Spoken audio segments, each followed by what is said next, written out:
Добар ден и среќен ден од Стар Дојран, на прекрасно убаво место кое е поврзано со оваа наша најнова YouTube емисија Дојранска фудбалска приказна. Токму на ова место, овде каде што се наоѓаме во срцето на Стар Дојран, под овие вековни дрвја на самиот брег на Дојранското езеро, една прекрасна убавина која нуди спокој и мир на душата, е поврзана со фудбалската приказна, реков Дојранска фудбалска приказна, и со зимската фудбалска школа во организација на Фудбалскиот сојуз на Македонија, во која што партиципирав 2-3 години како пионер и младенец на фудбалскиот клуб Регалница од Штип.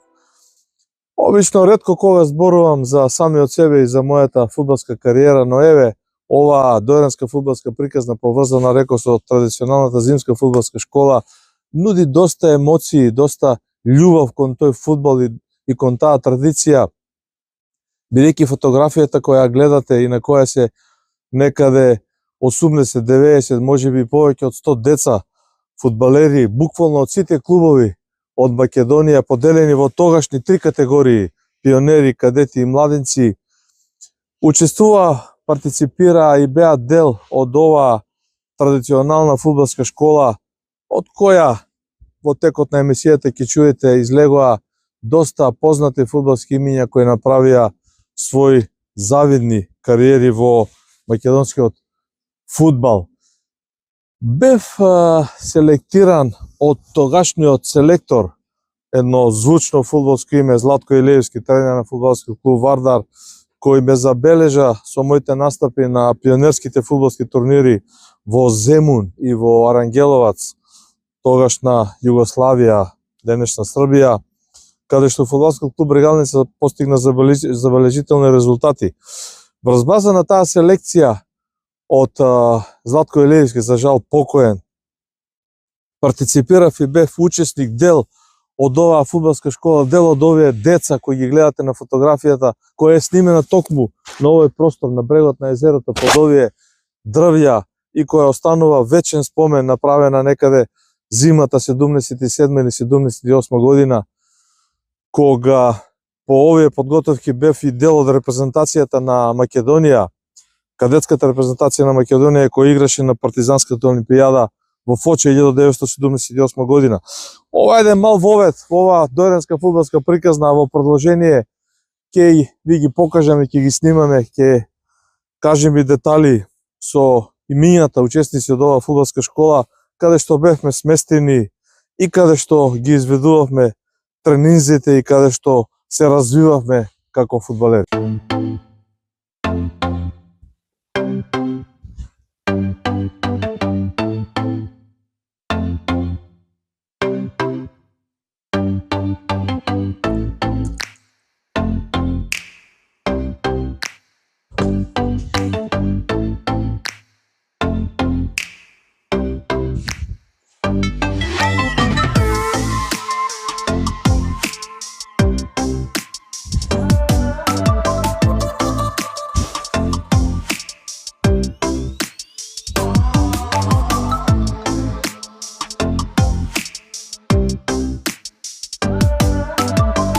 Овде сме на локацијата меѓу двата хотела, каде што беа сместени тие 100 фудбалски деца за време на зимските фудбалски школи. Десно од нас е хотелот Бетон, кој ден денес постои, додуше доста ренуиран и долги години не е во употреба, можеби десетини и повеќе години. Од другата страна е сегашното казино, доста посетено, многу гости, а тука беше хотелот Стар Дојран, каде што беше сместена половина од тогашната фудбалска експедиција. Добро се сеќавам, јас бев сместен во овој хотел, тогашен Стар Дојран, и во токму во овој хотел Стар Дојран една година не посети Милјан Милјаник, тогашен сојузен државен капитен на Југославија, селектор, не можам точно да се сетам, едно врвно фудбалско име, роден во Битола и кој имаше посебни симпатии спрема македонците. И една мала дигресија за кого ќе имаме посебна емисија нашиот пријател господинот Лазе ќе ни раскаже како Милјан Милјанич учел од прво до четврто одделение во Демир Хистер, но за тоа потоа во овој хотел тогашен Стар Дојран Милјан Милјанич ја посети зимската фудбалска школа во организација на тогашниот фудбалски сојуз на Македонија и беше пречекан од Илија Игњатовски, тогаш генерален секретар и де факто на некој начин координатор на сите младенски селекции. Тоа се тие две локации, два хотела кои будат доста емоции, доста вака пријатна возбуда, потсеќајќи се на тие време од пред 46-47 години, зимите 77, 78, 79 година, кога играв за младинската екипа на Брегалница Штип.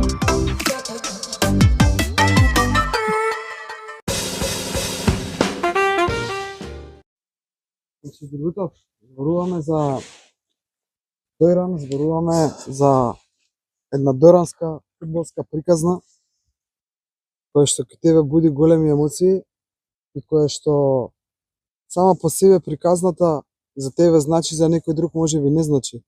Но мотивот е како да се врати тоа Токму така. време Токму така. во ова сегашно време. За тоа зборувам. Значи, фудбалот, кога ја имав 15-16 години, се играше на улица, се играше на тротоари, се играше бос на песок по реките, сум играл на песокот на Брегалница фудбал по цел ден во тогашните славни тополки, доле послани со песок од реката игравме, од јутра до сутра, што се вели, фудбал. И така станувавме фудбалери. Кога ќе почневме активно да тренираме во пионерските, младинските школи, ние веќе бевме 50% подготвени да примиш топката, да додадеш, да шутниш, да не те боли кога ќе те удараат. И така натаму, и така натаму. Од тој аспект, сега малку условите се поизмените, меѓутоа, во Фудбалската федерација на Македонија со тој добар буџет што го имаат, дури и со овие нови личности во кои ја лично многу верувам дека имаат идеја и дека можат да направат, само се надоврзувам со ова, по моје поимање, по моје сваќање, таа зимска традиционална фудбалска школа мора да се врати, треба да се врати. Значи да бидат децата селектирани и да се соберат на едно место 2 недели, каде што под 7-8, можеби 10 на тренери ќе имаат еден едукативен процес и сето тоа ќе биде забележено и архивирано во ФОФМ. Тогаш нас ни мереа капацитет на плуќа, ни мереа брзина на 60, 80 и 100 метри, ни мереа тежина, висина, ни запишуваа податоци за едукација, за училиште, што сакаме да јадеме, што не сакаме да јадеме. Сето тоа, пазите, пред 47 години Фудбалски сојуз на Македонија го водел. Само ќе спомнам во оваа ситуација дел од тренерите, едниот го спомнав Златко Илиевски, вториот Умер, низ разговорот со Неџмеди Мемеди Нечко, го спомнав ми Нечко се сети на него. Многу ме сакаше. Владимир Радик, славниот, повеќе од Ракомет го знаат луѓето со славната шампионска комета генерација, беше тренер, мене ми беше тренер на партизанската олимпијада во Фочи. Имаше од Кавадарци тренери, од Штип тренери, Мирко Наџаков, Никола Хаџиев ги паметам од Штип. Значи, Мирко Наџаков беше тренер, председател на тренерска организација на Југославија на младинските категории.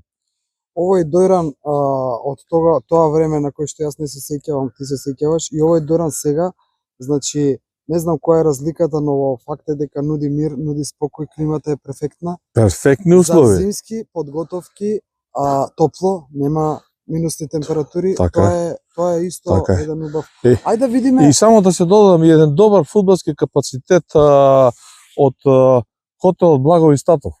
Значи со терен. Тоа е една мала предност само. Ќе одиме и ќе видиме какви се условите сега таму каде што вие сте тренирале кај. Да, одиме према ДТВ Партизан, тоа што така го знаеме, сега не знам како се вика, таму тренирав. Сега ќе наснимаме и ќе направиме еден мини прилог и таму.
Тука, на ова игралиште, на ДТВ Партизан, 78, 7, 9 година.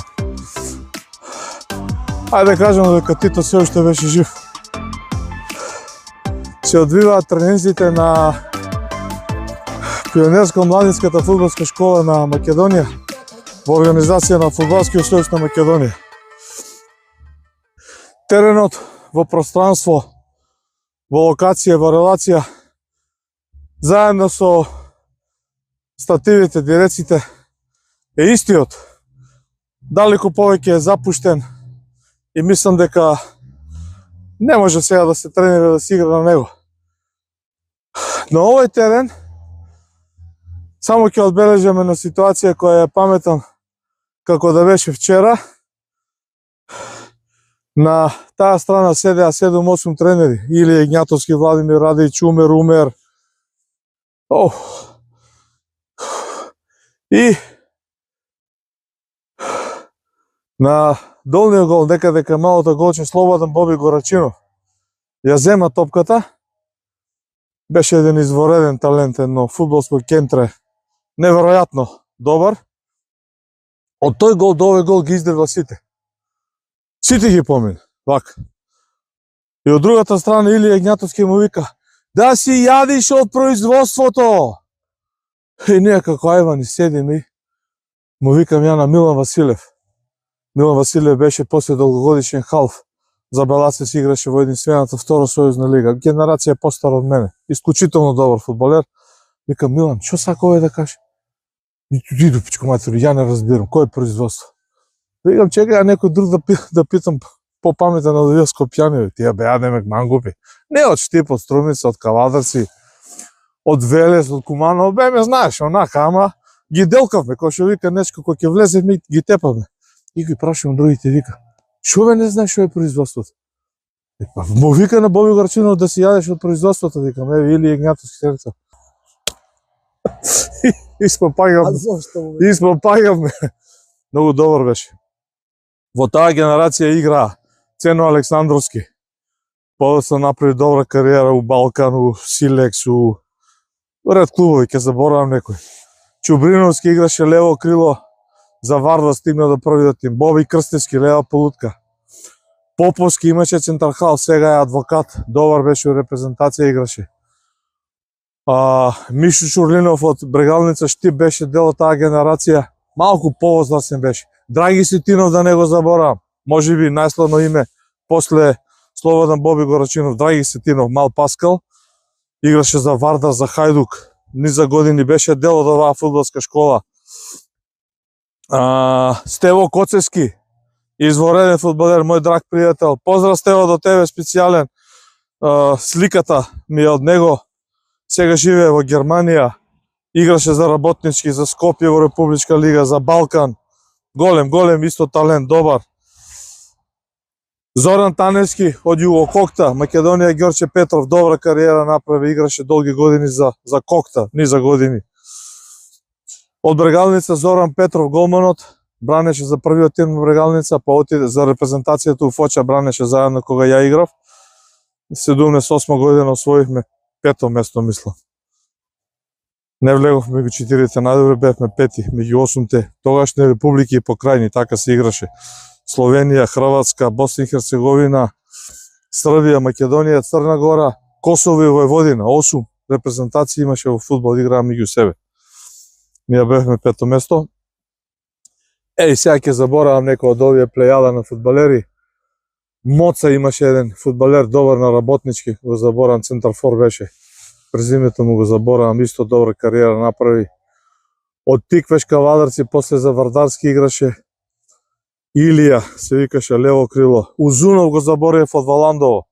Узунов, центарфор играше, потпише за Црвена звезда на 16 години, не успеа се врати од таа генерација. Боби Горачинов потпише за Црвена звезда на 16,5 години. Сите тие што ги набрав тренираа на ова игралиште.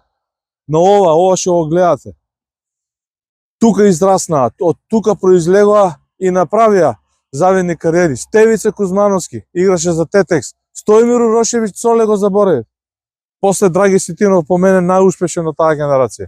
Зборувам за остварувањата, инаку Боби Горачинов беше убедливо најдобар талент. И тој Узунов од Валандово, победа Валандово, не успеа. Како што требаше да успеат.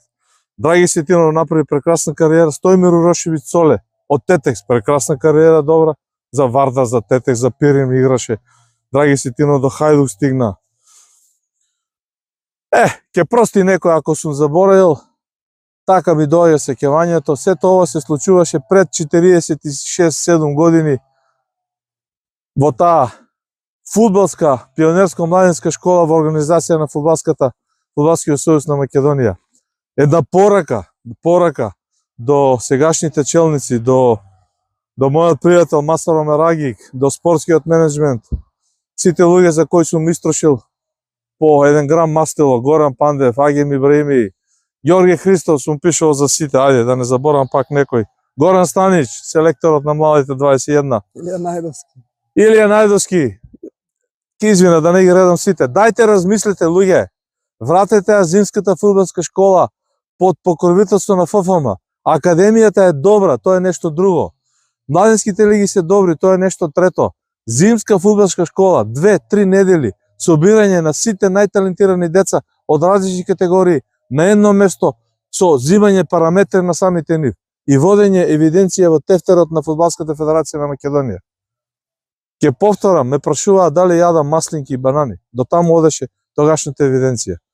Само се сеќавам уште една работа убава на спирометарот, само Драги Ситинов беше посилен од мен на плуќата. Драги Ситинов, така ми остана сеќавање. Ја бев втор или трет, иако бев помлатен на година Драги Ситинов. Значи дувавме и ги запишува кој колку може да дува. Запишува кој колку трчи на 60 метри. Колку професионално. Неверојатно професионално. Добро, ова што го кажуваш, го врзуваш за местово или генерално да се врати зимската фудбалска школа, не е важно дали ќе биде Дојран, пошто ова е многу мало и дали има и сместувачки капацитети како што имало во минатото и се. Тука немам некој сенс дали Генерално зошто тогаш да Дојран бил, мислам дека беше пред се заради климата. Многу меко беше, убаво и беше релативно ефтино, примамливо за фудбал, за зимски услови. Не значи дека мора Дојран да биде. Зимска фудбалска школа, сега има и други центри по другите градови. Има сигурно далеку подобри терени. Ако ова го преземе Фудбалската федерација со донацијата од Хет-трик за некои ситни пари, може да го земи под концесија и да го управува за да го дотери и да го направи. Колку пари треба тука да се огради и да се стави нова трева? Ништо пари. Ништо. Колку пари треба Фудбалска федерација да вложи? Ја да го има под свое. Да биде на Фудбалска федерација. Што го водат Па ќе се договорат, концесијата ќе ја преостапат дел од теренот под, ако може правно сега, не да не одам толку детали. Ова е едно размислување, една идеја на продукција скок на YouTube канал Дургутов во контекст на она што претседателот Масаро Мерагич го истакна на собранието на ФФМ, дека сите добронамерни идеи, сите укажувања, дека тоа е дел од нас, односно ние сме дел од Фудбалската федерација на Македонија. Во тој контекст, еве јавно го кажувам во ова мое размислување, ова наша идеја, не е моја, на продукција скок, а од тука натаму останува дали објективно може да се реализира или има некои подобри идеи за поинакво функционирање на пионерско-младинските школи. Наше е мое да го кажеме ова, да го објасниме, ги нафрла сите имења кои учествувале, кои бил дел од ова, вклучувајќи ми мене, каде стигнав до првиот тим на Брегалница, преку овие пионерско-младински репрезентативни категории.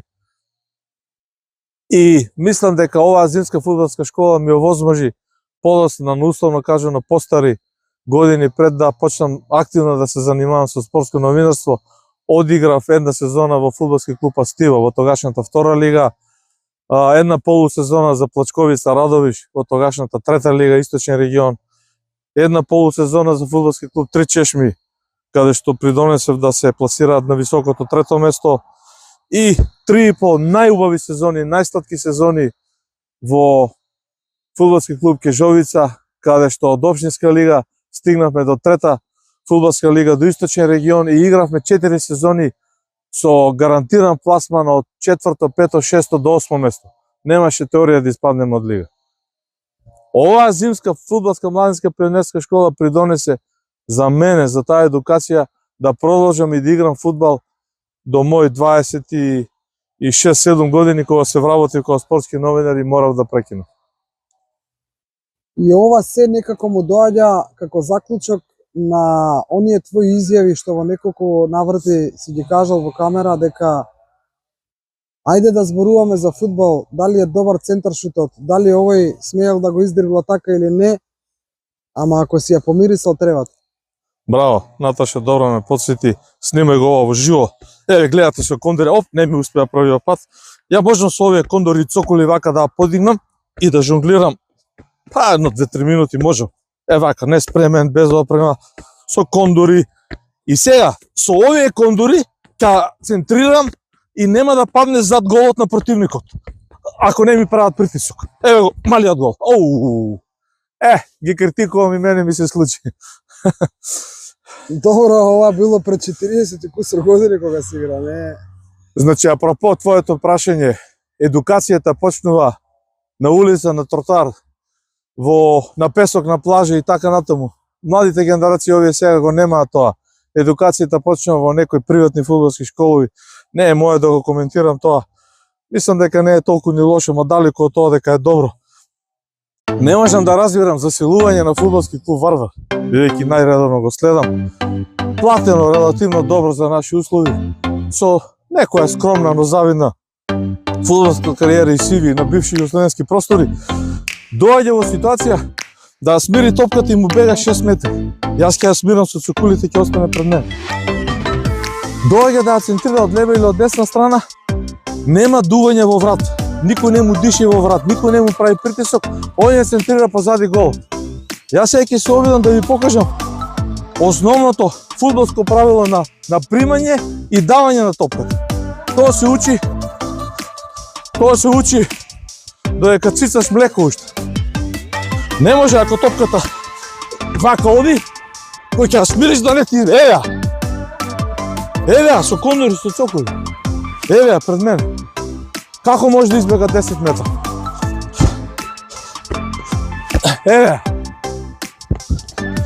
Оп.